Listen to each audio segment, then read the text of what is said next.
Let me give you a bit of background first. My wife Amy, 31F, and I, 34M, have been married for 6 years. We met in college, fell in love quickly, and it felt like we were meant to be together. We have a small house, no kids yet, and 2 adorable dogs who we treat like our children. Things have been pretty good, or so I thought.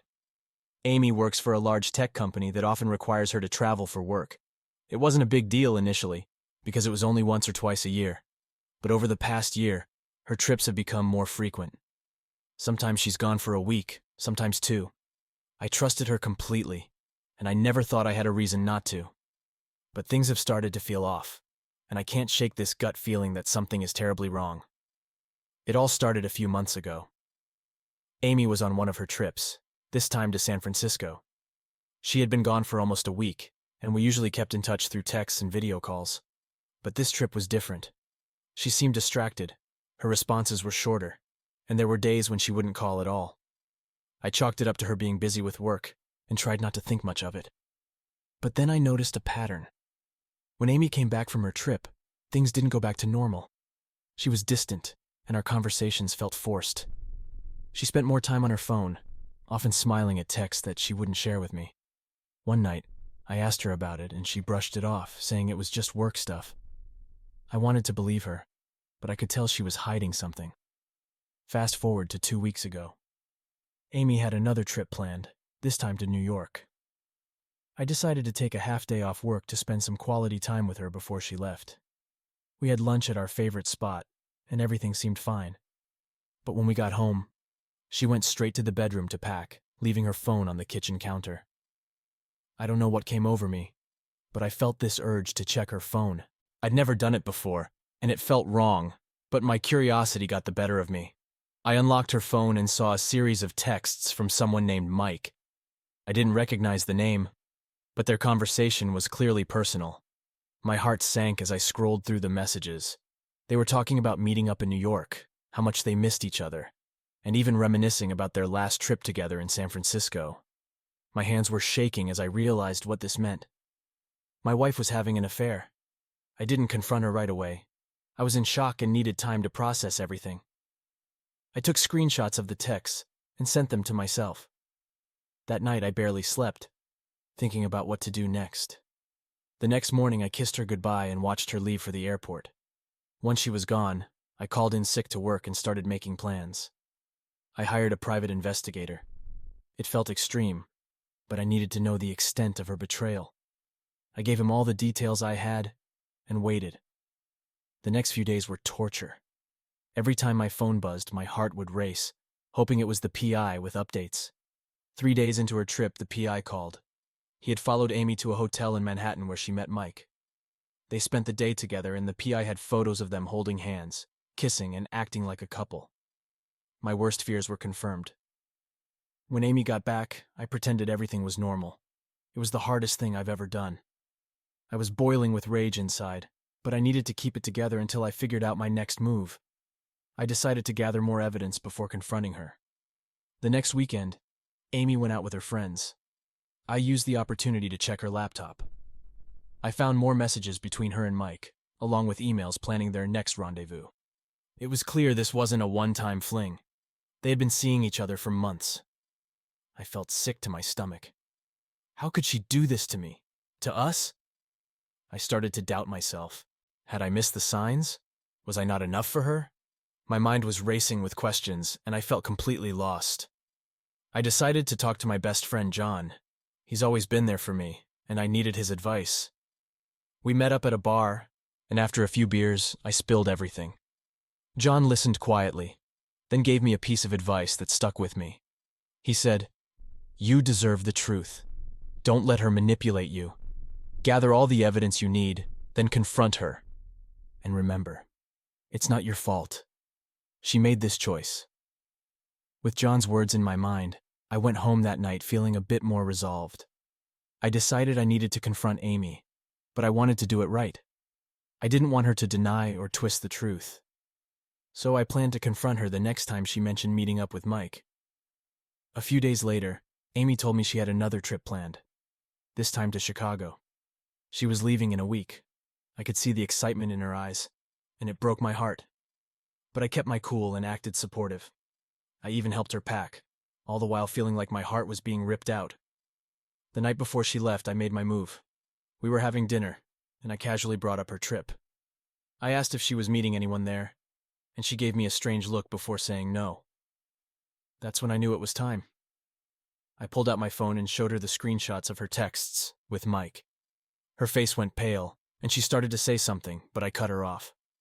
I told her I knew everything about the trips, the meetings, the affair. I laid out all the evidence I had gathered, including the photos from the PI. Amy sat there in stunned silence.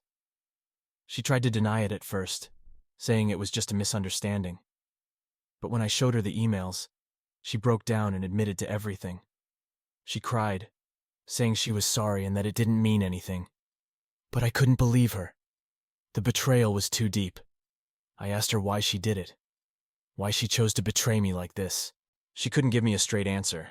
She said she felt neglected, that she needed excitement, that it just happened. But none of her excuses made sense to me. How could she throw away everything we had for a fling?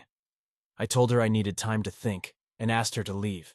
She packed a bag and left for a friend's place. I spent the night alone, trying to process everything. My mind was a whirlwind of emotions: anger, sadness, betrayal. I didn't know what to do next. So here I am, sharing my story with you all. I'm at a crossroads and don't know which path to take. Should I try to forgive her and work on our marriage? Or is this betrayal too big to move past? I know I deserve better, but it's hard to let go of someone you've loved for so long. What would you do if you were in my shoes? How do you move on from something like this? Any advice or words of wisdom would be greatly appreciated. Thanks for reading. Hey everyone, I'm back with an update. First of all, thank you for all the support and advice from my last post. Reading through your comments made me feel less alone, and some of you had great suggestions on how to move forward. I've decided to share what's happened since, and I could really use your input on what to do next. After Amy left to stay with a friend, I spent the next few days in a daze. I couldn't focus on anything, and my mind kept replaying our conversation over and over. I decided to take some time off work to clear my head. I also realized that I needed more information before making any decisions about our future. I still felt like I was in the dark about so much. I reached out to the private investigator again.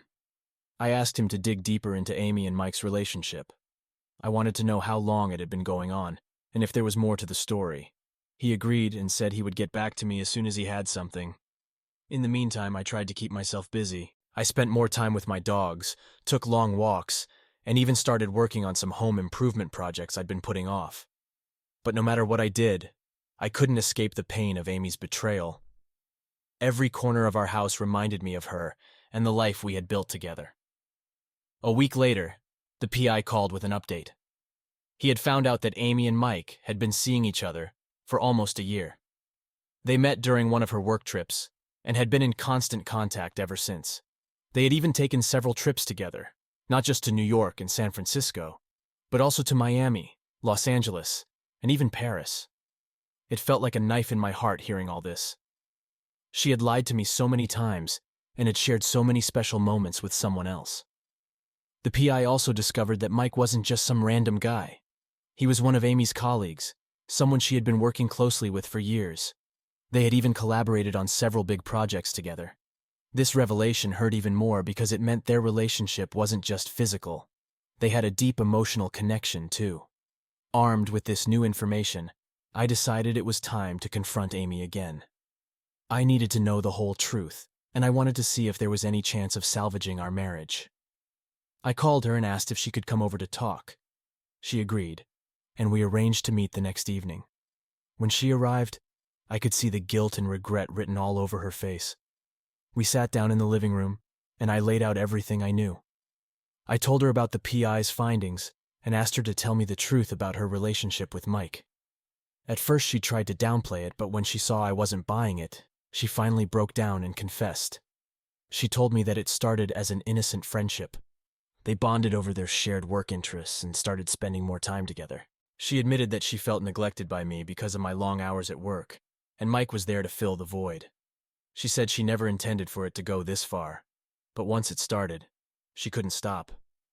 I asked her why she didn't come to me and talk about how she was feeling. She said she tried, but I was always too busy or distracted. She felt like I wasn't listening to her, and eventually she stopped trying.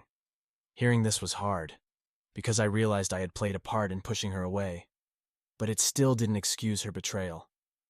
I told her I needed to know if she had any feelings for Mike.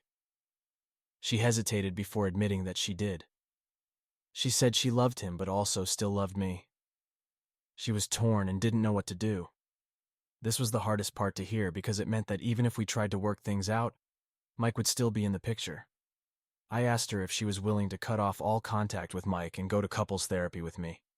She said she didn't know if she could do that. She needed time to figure things out. I told her I understood, but that I couldn't wait forever.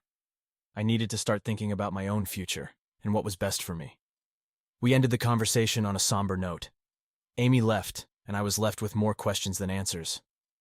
I knew I couldn't just sit around waiting for her to make a decision. I needed to take control of my own life and start planning for a future without her. I decided to see a therapist on my own to help me sort through my feelings. The therapist was great and helped me realize that I needed to focus on myself and my own healing. She encouraged me to set boundaries with Amy and to start thinking about what I wanted for my future. A few days later, Amy called and asked if we could meet again. She said she'd been doing a lot of thinking and wanted to talk.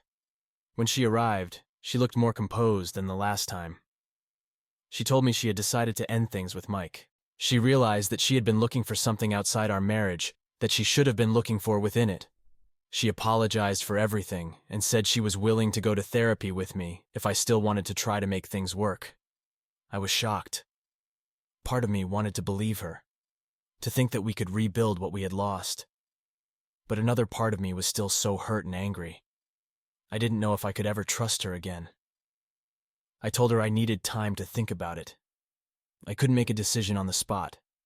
She understood and said she would give me all the time I needed.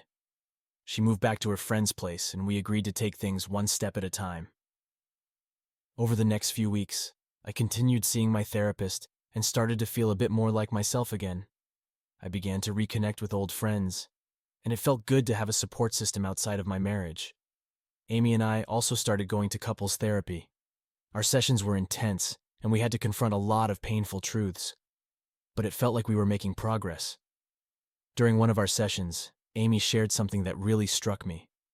She said that she had been afraid to be vulnerable with me, afraid that I would judge her or not understand her needs. She admitted that she had made a huge mistake by seeking validation from someone else. It was a moment of raw honesty, and I could see how much she regretted her actions.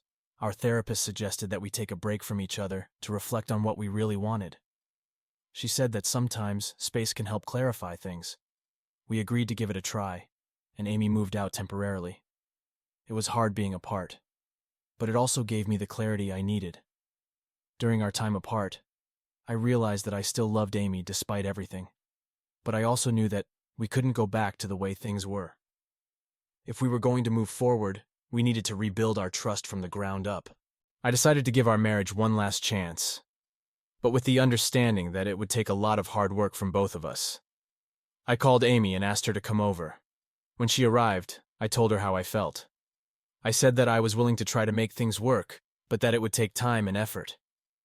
I needed her to be fully committed to our relationship and to cut off all contact with Mike permanently. She agreed, and we decided to move forward together. We've been working on our marriage ever since.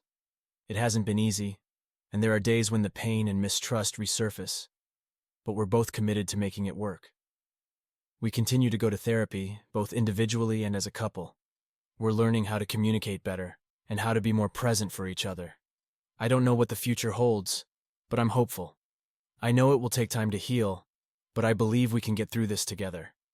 Thanks again to everyone who offered support and advice. It made a world of difference. If you're going through something similar, know that you're not alone. Take things one day at a time, and remember to take care of yourself. So what do you think? Am I doing the right thing by giving our marriage another chance?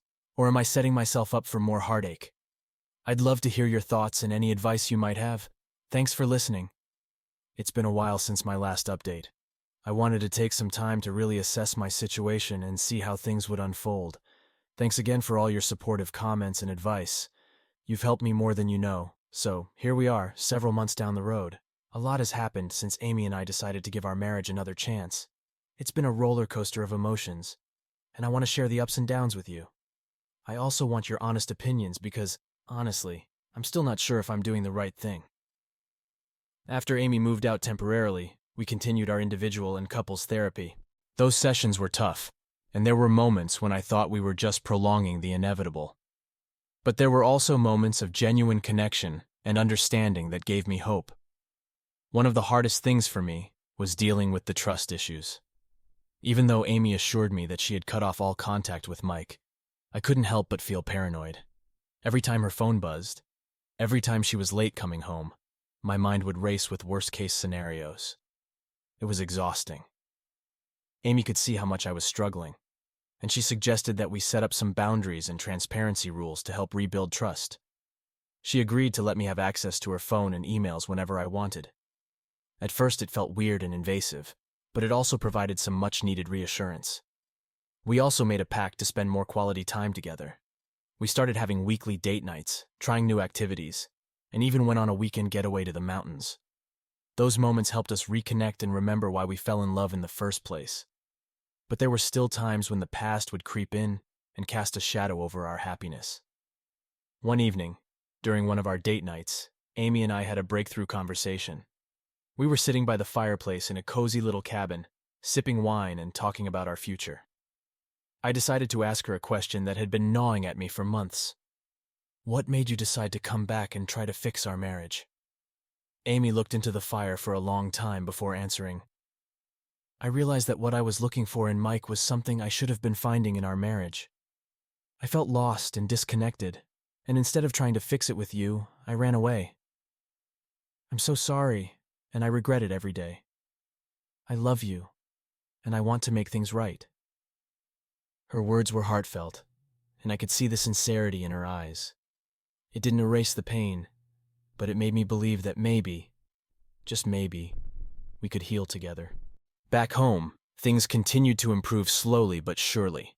We started implementing some of the techniques we learned in therapy to communicate better and avoid misunderstandings. For instance, we began using I feel statements instead of blaming each other. It sounds simple, but it made a big difference in how we talked about our issues. Despite the progress, there were still moments of doubt. One night, I was out with my friend John, the same friend who had supported me when I first discovered the affair. We were having a few beers at our favorite bar, and I decided to confide in him again. John, do you think I'm doing the right thing by staying with Amy? I asked, swirling my beer in the glass. He took a long sip of his drink before answering. Look, man, only you can decide what's right for you. But from what you've told me, it sounds like you're both putting in the effort. Trust is hard to rebuild. But if you still love her and she's genuinely trying, it might be worth it. Just make sure you're not losing yourself in the process. His words stuck with me. I knew he was right.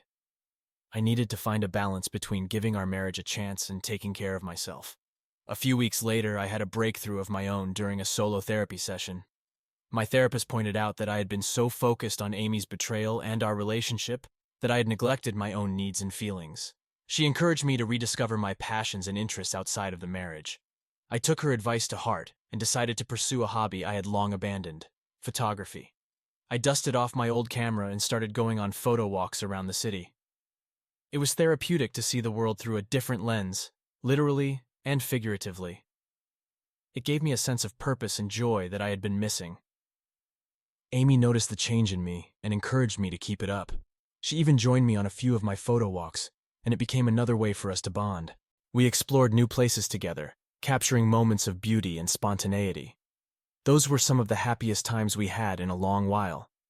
One of the biggest tests of our progress came when Amy had to travel for work again. This time, it was to Chicago for a week-long conference. The anxiety I felt was overwhelming, but Amy assured me that she was committed to our marriage and would check in regularly. She kept her promise. We video called every night, and she sent me pictures of her day, making me feel like I was part of her trip. It helped ease my fears, but I still had moments of doubt. On the third night, I couldn't sleep and found myself checking her social media and emails. I hated feeling this way, but I couldn't help it. When Amy returned, she could sense my unease. Instead of getting defensive, she sat down with me and we talked about it. I told her about my fears and how hard it was to trust again. She listened patiently and reassured me that she was here to stay. It was one of the most honest and vulnerable conversations we had ever had, and it brought us closer. As the months went by, our relationship continued to heal. It wasn't perfect, and we still had our share of arguments and setbacks. But we were learning to navigate them together. We were becoming a team again. One evening, while we were cooking dinner together, Amy turned to me and said, "I know it's been a long road, but I'm so grateful for you. I know I don't deserve your forgiveness, but I'm thankful every day that you're giving us another chance." Her words brought tears to my eyes. I realized that despite everything, I still loved her deeply. I knew that healing would take time, but for the first time in a long while, I felt hopeful about our future. To anyone reading this who might be going through something similar, I want you to know that it's okay to take your time. It's okay to feel hurt and angry, but it's also okay to hope and to heal. Trust your instincts, take care of yourself, and don't be afraid to seek help. Relationships are hard work, but sometimes they're worth fighting for. So, here we are, still working on it, one day at a time. I don't know what the future holds, but I'm hopeful. And I'm grateful for all of you who have been following our journey and offering your support. It means more than you know. What do you think? Are we on the right track? Is there something more we should be doing to rebuild our relationship? I'd love to hear your thoughts and any advice you might have. Thanks for listening. Hey everyone, it's time for the final update. I can't express enough how much your support and advice have meant to me throughout this journey. I'm here to share how things have wrapped up and to seek your final thoughts as I close this chapter of my life. After our trip to Europe, I genuinely believed that Amy and I had turned a corner. We had reconnected in ways I didn't think possible, and for the first time in a long while, I felt hopeful about our future.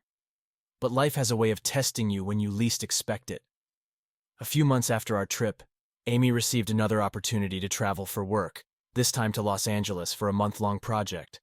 We talked it over, and despite my lingering fears, I encouraged her to go. I wanted to show her that I trusted her, that we were stronger now.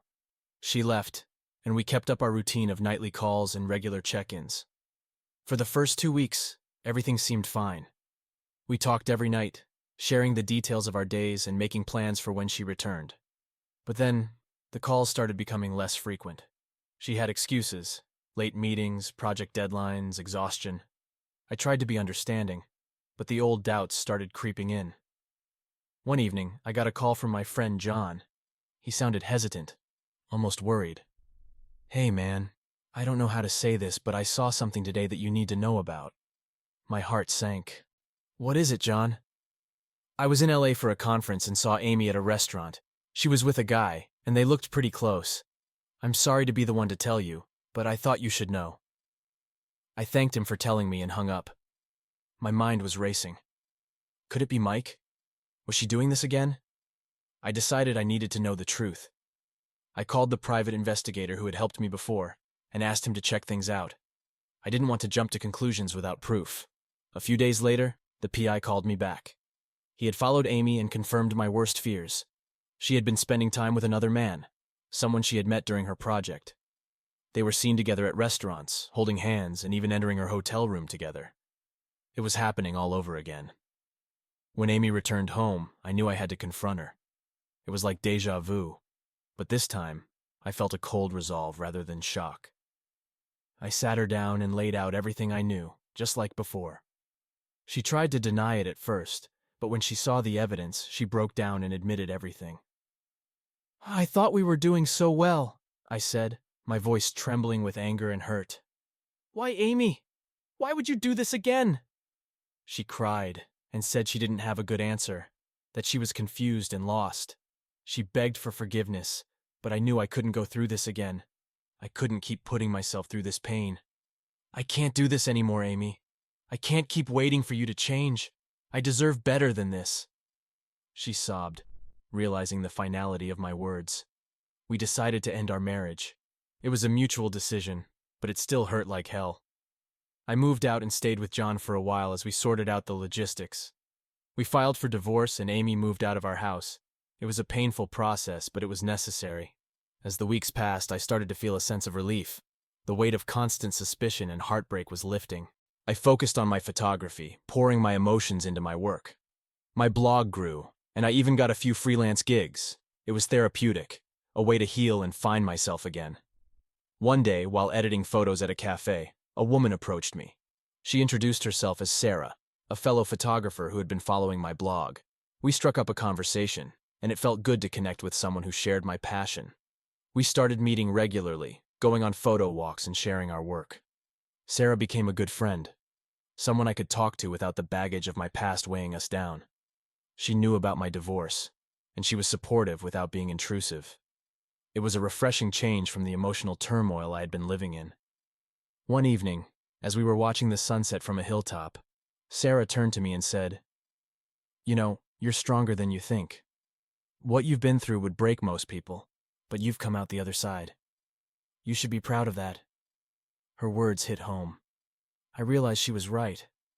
I had survived the storm and come out stronger. I still had scars, but they were healing. I thanked her, feeling a warmth I hadn't felt in a long time. Over time, my relationship with Sarah deepened. We started dating, and for the first time in years, I felt truly happy. She was kind, understanding, and shared my love for photography. We supported each other's dreams and found joy in the simple things. It was a stark contrast to the chaos I had lived through. Looking back, I realized that sometimes endings are necessary for new beginnings. Amy and I weren't meant to be, and that's okay. I've learned to forgive her, and more importantly, to forgive myself. I made mistakes too, and it's part of the journey to acknowledge and learn from them. So, here I am, closing this chapter of my life with a sense of peace. I've found someone who loves and respects me, and I'm pursuing my passions with a renewed sense of purpose. To anyone going through a similar situation, know that it's okay to let go. It's okay to choose yourself and your happiness. Thank you all for being a part of my journey. Your support has been invaluable, and I'm grateful for each and every one of you. If there's one thing I've learned, it's that life goes on and it can get better. Trust the process and don't be afraid to start over.